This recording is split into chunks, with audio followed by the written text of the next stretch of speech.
O desembargador aposentado Sebastião Coelho participou de uma audiência pública na Comissão de Constituição e Justiça da Câmara dos Deputados, quando alertou os parlamentares que, se continuarem a se omitir em seu papel de refrear o ativismo judicial, a população agirá em seu lugar. Sebastião Coelho lembrou que há 20 anos uma audiência pública sobre ativismo judicial e legitimidade democrática seria desnecessária, porque a Constituição é clara ao estabelecer a representatividade do Parlamento e da Presidência da República. Ele lembrou também que a Constituição estabelece que os poderes são independentes e harmônicos entre si. O desembargador apontou que, ao longo dos últimos 20 anos, passou a haver uma intromissão indevida e, infelizmente, do Supremo Tribunal Federal na esfera de atribuição dos outros poderes, desta Casa, do Senado e também do Poder Executivo. O desembargador explicou que a intromissão indevida já estava clara e bem estabelecida ainda antes do governo Bolsonaro e lembrou a parte de responsabilidade que cabe aos parlamentares. Devo dizer que, infelizmente, nesta casa, alguns parlamentares, quando não conseguem levar um projeto de lei adiante, vão buscar guarida no Supremo Tribunal Federal. Essa é uma realidade. As casas legislativas desta nação devem entender que têm responsabilidade sobre isso, porque se não levassem ao Supremo Tribunal Federal, não haveria essa decisão. Coelho comentou uma fala do ex-presidente do Supremo, ministro Luiz Fux, que disse que os parlamentares pediam ao Supremo justamente para não se indisporem com os eleitores e que isso era possível porque os ministros do Supremo não precisariam prestar contas a ninguém. O desembargador apontou o absurdo da declaração. Em uma nação democrática, jamais pode existir um cidadão que não tenha contas a prestar à coletividade, aos patrões de todos nós, que é o povo que paga o imposto. Após explicar como o STF passou a legislar, ele comentou: o Supremo Tribunal Federal trouxe para si essa atribuição que não lhe é devida. Então, o que nós temos visto, infelizmente, é o Supremo Tribunal Federal colocar no mundo jurídico norma inexistente e colocar no ordenamento jurídico situações que o Parlamento, com a intervenção do Executivo, no caso de lei com sanção, não colocou no mundo jurídico, ou retirar do mundo jurídico aquilo que o Parlamento e o Poder Executivo colocaram no mundo jurídico.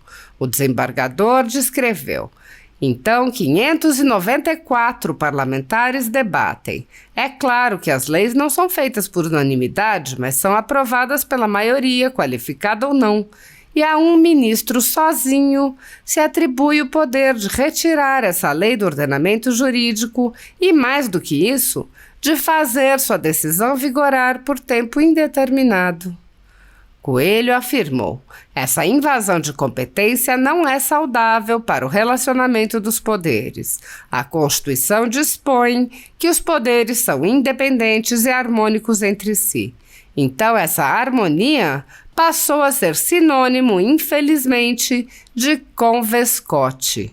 Ele lembrou que a própria velha imprensa noticia as conversas entre ministros de altas cortes e políticos em exercício e questionou se esses relacionamentos são apropriados.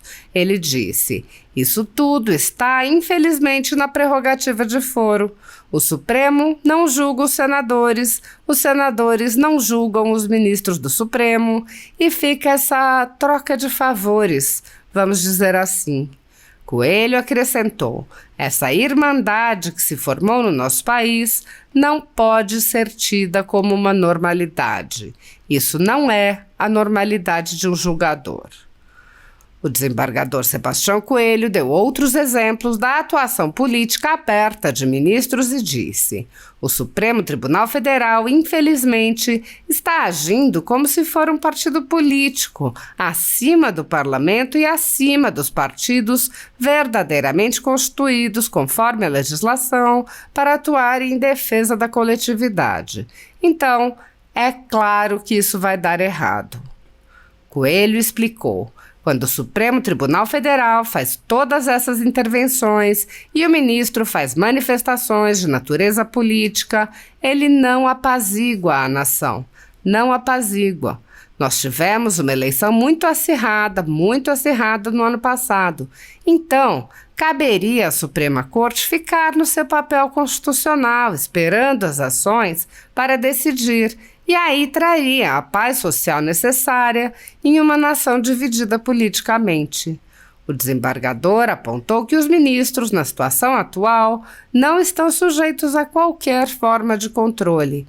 Ele disse: o único controle que tem é através do Senado Federal, que infelizmente tem se omitido no dever de fiscalização.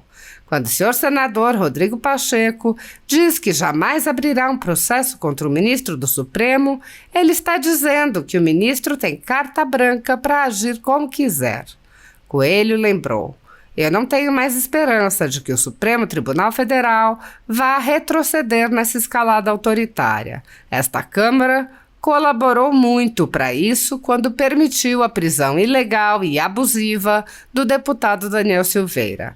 Esta Câmara dos Deputados é responsável pelo avanço que aconteceu.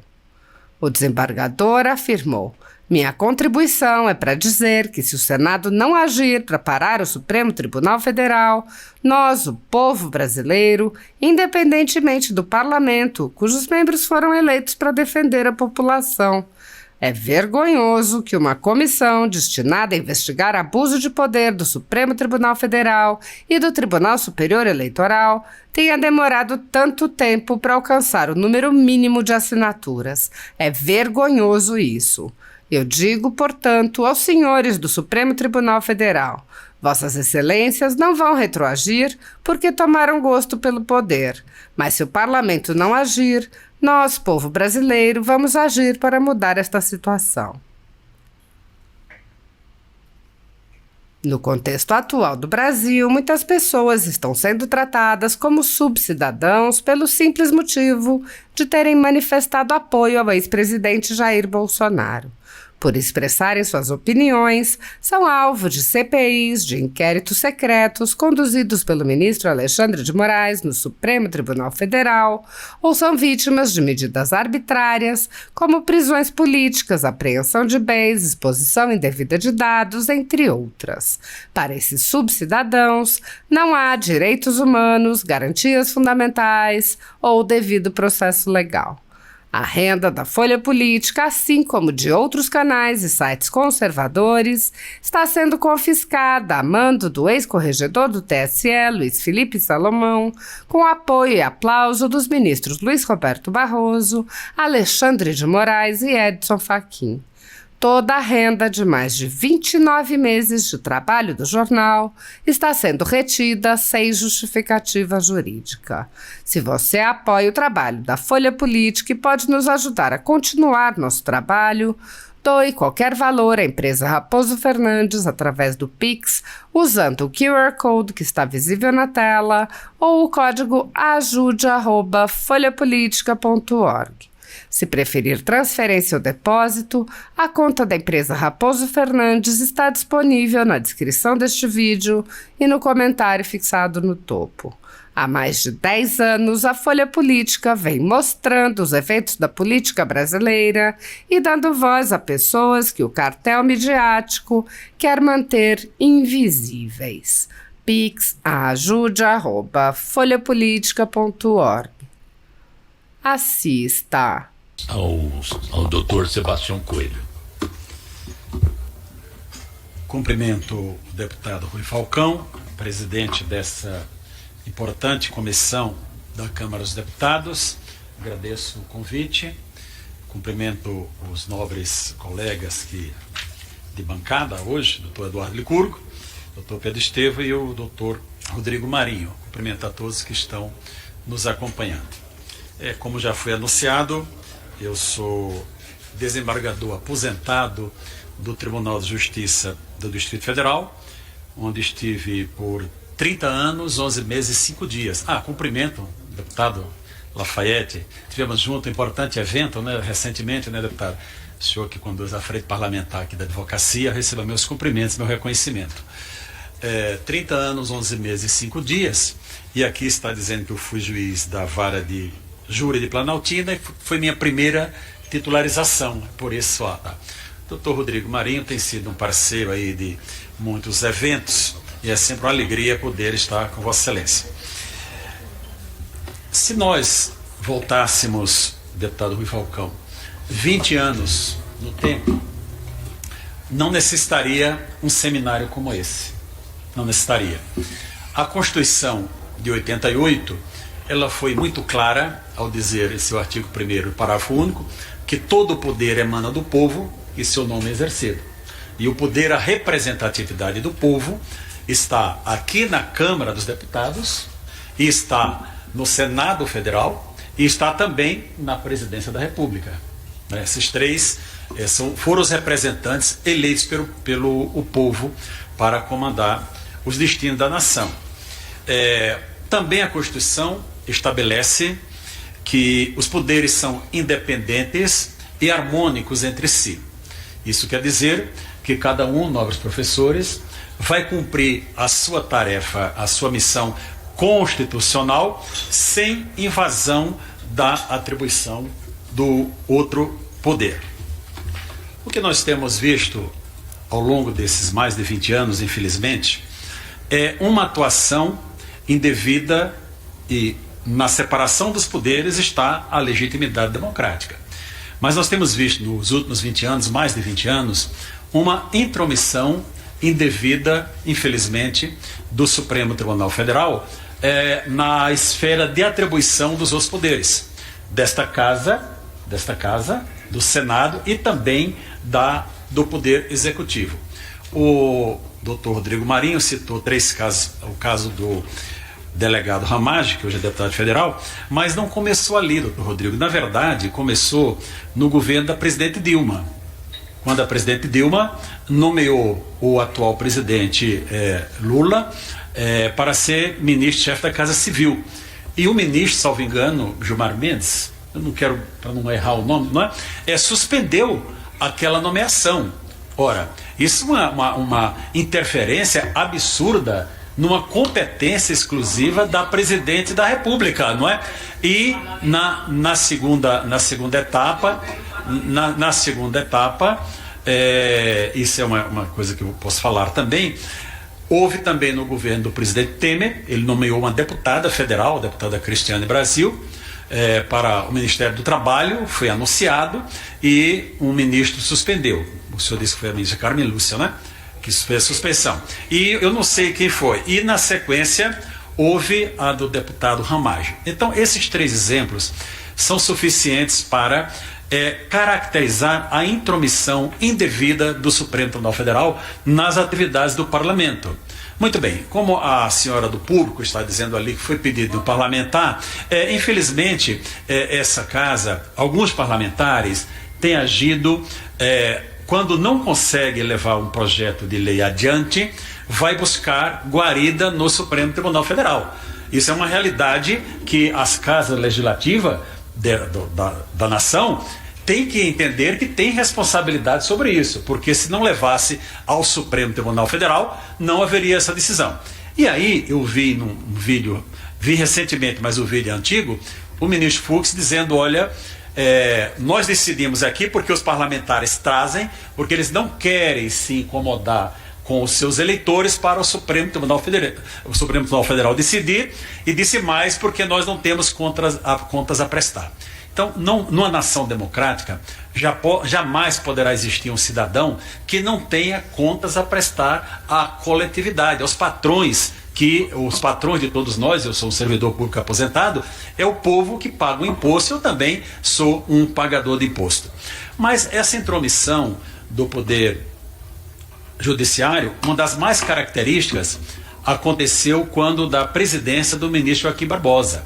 Ele determinou que os cartórios registrassem os casamentos entre pessoas do mesmo sexo. Ora, a Constituição é clara ao dizer que a união, a família é constituída por homem e mulher, e a lei incentivará a transformação da união em casamento. E o Código Civil estabelece isso com toda tranquilidade. Não houve uma reação do parlamento com relação a isso. Porque, vejam, deputados aqui presentes, quando a Câmara e o Senado editam uma lei, ele está cumprindo a vontade do povo que o delegou para editar aquela lei. Mas quando o parlamento silencia, também está cumprindo a vontade do povo. É dizer que o que já está estabelecido está bom, não precisa ser modificado. E o Supremo Tribunal Federal trouxe para si essa atribuição que não lhe é devida. Então, o que nós temos visto, infelizmente, é o Supremo Tribunal Federal colocar no mundo jurídico norma inexistente, como, por exemplo, colocar em injúria real a questão de homofobia e tudo mais, para transformar em crime hediondo, colocar no ordenamento jurídico situações que o parlamento, com a intervenção do executivo, no caso de lei com sanção, não colocou no mundo jurídico. Ou retirar do mundo jurídico aquilo que o parlamento e o poder executivo colocaram no mundo jurídico. Então, 594 parlamentares debatem, claro que as leis não são feitas por unanimidade, mas é aprovada pela maioria, qualificada ou não, e um ministro, sozinho, se atribui o poder de retirar essa lei do ordenamento jurídico e, mais do que isso, fazer a sua decisão vigorar por tempo indeterminado. Então, essa grita que houve recentemente com relação ao pequeno ajuste que o Senado fez em relação a dizer, olha, questões que envolvam retirada do ordenamento jurídico, há de passar pelo colegiado, e esse é o princípio. Eu fui juiz de 91 a 2013 e fui desembargador de 2013 até 2022. E no colegiado, o princípio do colegiado, primeiro, é a prevalência da vontade da maioria. Vontade da maioria. E, em segundo lugar, a divergência. E nós estamos vendo hoje, infelizmente, na Suprema Corte do país, que em determinados temas não há divergência. Ali se instituiu os ilustres advogados. Eu sou um advogado novo, né, porque eu estou com a OAB desde outubro do ano passado, né, mas fui advogado 9 anos e meio antes de ser juiz. Fui conselheiro seccional da OAB, fui conselheiro federal da OAB. Eu estou falando isso porque eu recebi uma crítica outro dia. Esse cidadão acabou de sair da justiça, não sabe o que está falando. Até sei. Nessa matéria, até sei, porque eu tenho um bom passado nessa área. Não é? Então, essa invasão de competência, ela não é saudável para o relacionamento dos poderes. A Constituição diz que os poderes são independentes e harmônicos entre si.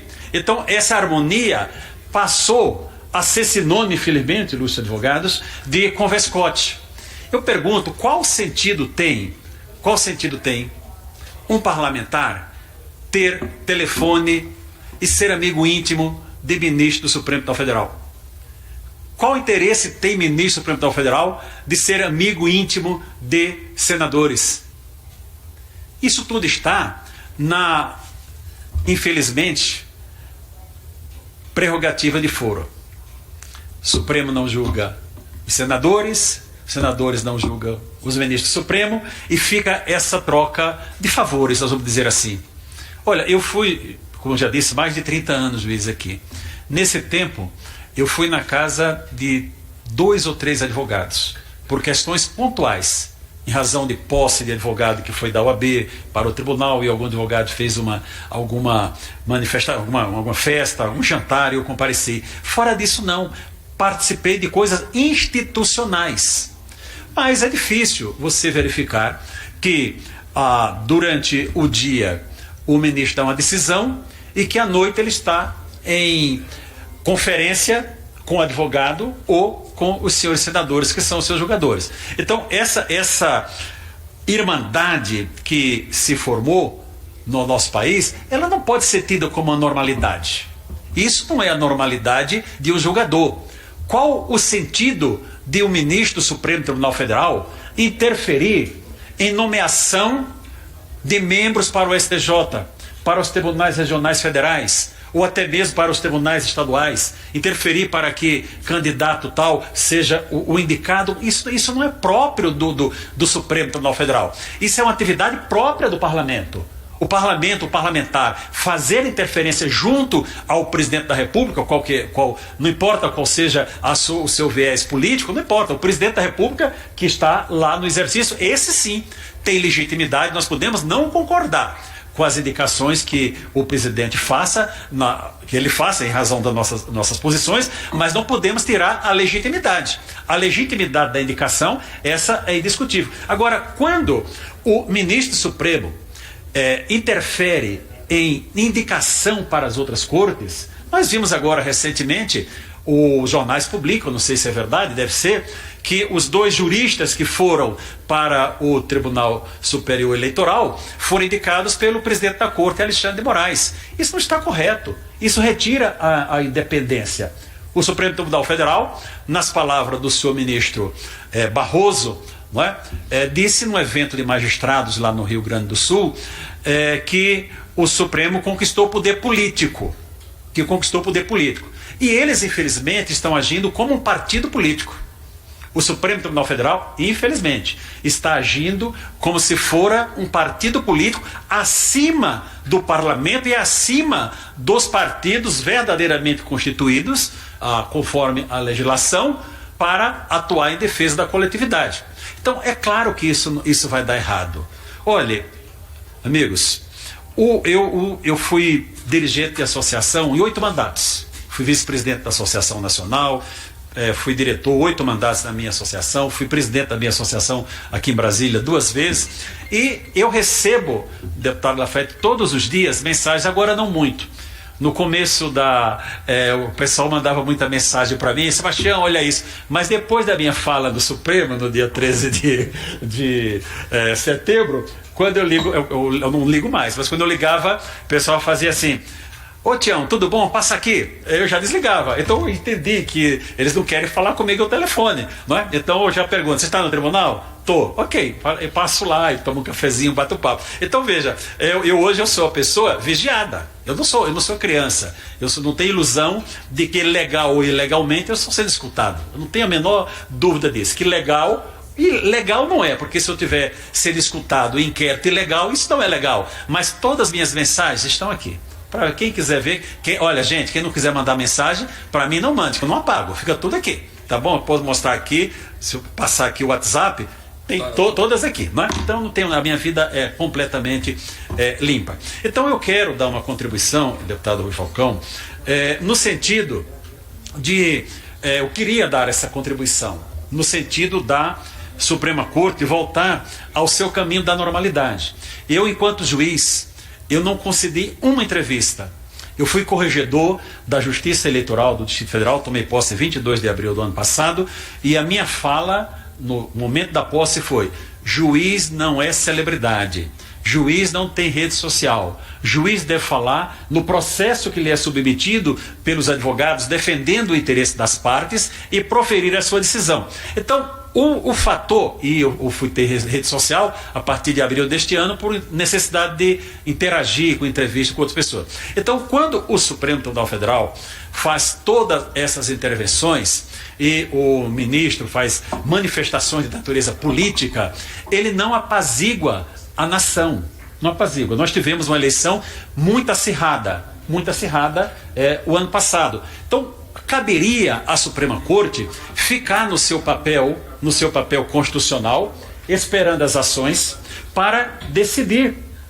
E aí traria a paz social necessária em uma nação dividida politicamente. Mas quando o ministro se acha no direito de dizer, olha, falas infelizes, dizer, olha, o partido tal massacraram um senador da Bahia porque deu um voto declarado em determinada matéria, como se o senador não tivesse a liberdade de votar da maneira que ele ou sua corrente política achou da melhor forma. Dizer, olha, isso é uma traição ao Supremo. No momento que ele faz isso, o Supremo atrai para si uma animosidade que é desnecessária. Não precisaria isso. Quando o ministro Supremo, mais do que as suas decisões desastrosas que tem tido nos últimos tempos, a fala dos senhores ministros diariamente, em tweet, se manifestando sobre absolutamente tudo, mas se manifestando até sobre processos que eles vão julgar no futuro. Quando a Suprema Corte dos Estados Unidos decidiu sobre questão de aborto, o ministro Barroso prontamente disse, olha, nós temos lá aqui no Brasil, e fez umas considerações. Então, antecipando posicionamento de um processo submetido à sua jurisdição, que se qualquer juiz de primeira e segunda instância fizerem, é afastado imediatamente. E o que nós temos? Nós temos uma lei complementar 35 do ano de 1979, portanto há 44 anos, que é uma lei que regula a atividade dos juízes. Nós temos a Constituição desde 88 há 35 anos, e o Supremo Tribunal Federal não manda para o Parlamento uma lei regulamentando a atividade do juiz. Por quê? É interessante para o Supremo dizer, olha, isso daqui está valendo da Lei Complementar 35. Isso aqui não está valendo, não é? E esses senhores, eles não têm controle de nada. O CNJ tem atribuição até o STJ, até os tribunais superiores, mas sobre o Supremo não tem. Se pegar a Constituição, está lá o Poder Judiciário, Supremo Tribunal Federal, o segundo órgão é o CNJ. Então os ministros, eles não têm controle. O único controle que tem é através do Senado Federal, que infelizmente tem se omitido no dever de fiscalização. Quando o senhor o senador Rodrigo Pacheco diz, olha, eu jamais abrirei um processo contra o ministro Supremo, ele está dizendo, você tem carta branca para agir do jeito que você quiser. Eu não sei, nem hoje não pode nem falar mais carta branca, porque já dá um mimimi. Eu sou preto, e eu não gosto de preto vitimista. Olha, eu vou dizer para vocês, com toda essa questão de racismo no Brasil, ela já está chata demais. Lá no meu futebol, todo mundo chamava de negão. Ninguém chamava de, ô negão, vai jogar hoje? Bom, e tá tudo certo, e vamos jogar, e tudo mais. Mas hoje tudo virou motivo de mimimi. Então, eu não tenho mais esperança de que, deputado, de que o Supremo Tribunal Federal, ele não vai retroceder na sua escalada autoritária. Essa Câmara colaborou muito quando permitiu a prisão ilegal e abusiva do deputado Daniel Silveira. Então essa Câmara dos Deputados, ela é responsável por esse avanço que aconteceu. Veja, quando prenderam o senador Delcídio Amaral, prontamente o Senado se reuniu e disse, não vai ficar preso. E cumprimento agora o deputado José Medeiros Foi o Aécio, né? O deputado Zé Medeiros, do Mato Grosso, que acaba de chegar aqui. Que foi o Aécio, né? Então, enfim, mas o Senado agiu e a Câmara não agiu. Para encerrar, senhor deputado Rui Falcão, eu vejo agora chegando aqui os ilustres advogados que são vítimas do Supremo Tribunal Federal nas suas funções, doutor Larissa, doutor Ezequiel, doutora Gabriela, são vítimas porque são abusados em suas prerrogativas. Eu também, de certa forma, sou vítima. Doutora Carolina Siebra, eu falei Gabriela, né?